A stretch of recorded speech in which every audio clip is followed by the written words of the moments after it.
George is back there, and we're in Norway, specifically Briksdahl Glacier. And I'll tell you where we are exactly in just a second. But like I said, it was a pretty good hike up here. They do have carts if you want to come up here to Briksdahl Glacier. You don't feel like doing the walk, but we walked it, and my thighs will be yelling at me tomorrow, but it was fun. And it is a little rainy and cold out here, but you know that's part of the adventure. But anyway, this is what I wanted to show you. Briksdahl Glacier right there.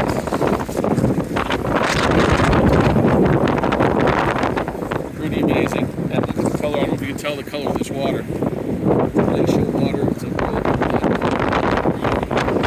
real waterfalls everywhere. And you can hear me. It's a little windy, but anyway, we're at Birksdahl Glacier in Norway, and just gonna enjoy the view for a little bit, and then hike back down and get some coffee and cake. I promised us coffee and cake.